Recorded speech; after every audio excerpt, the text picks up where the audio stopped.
All right, so I'm going to share another portion of this book here, His Grandest Glory, Studies in Colossians by A. Enoch. And I show it on camera so you know what I'm reading from. And you can get this book. I don't know if you can get it at concordant.org. Maybe. I think it's there. It should be. But you can get it at studyshelf.com, which is Clyde's site.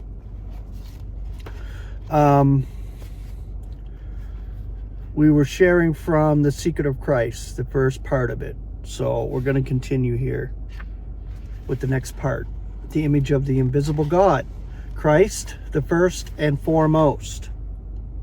God wishes to be known and loved. This is the motive behind creation and reconciliation. Being invisible and unapproachable, he made an image of himself and a complement through whom he can come into contact with his creation.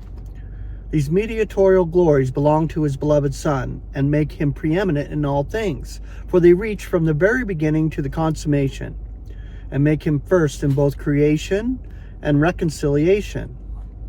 To be known, God must be seen. He must be brought within the range of creature sensation. As this is impossible with essential deity who is spirit, this can only be accomplished by means of a mediator, an image which portrays in visible form the invisible essence of the Supreme. This was God's creative original, the beginning or origin of all creation, for all else was included in him. This makes him the firstborn of all creation, not only first in time, but first in dignity and honor, and of itself entitles him not only to be the sovereign of the saints in this administration, but to head up all things, both that in the heavens and that on the earth.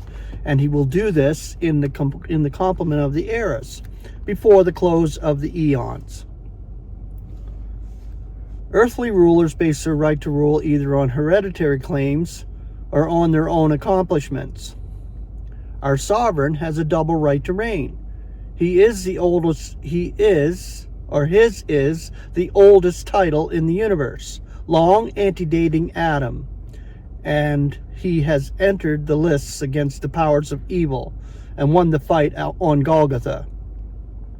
Both diadem and wreath are his. His ancient rights entitle him to universal sovereignty, and he will yet subject all beneath his feet.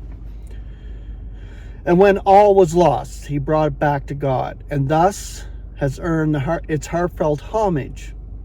In this universal reign of the Son of God, we have the blessed privilege of being among the first to own his sway, and will be amongst the highest in his world-embracing sovereignty.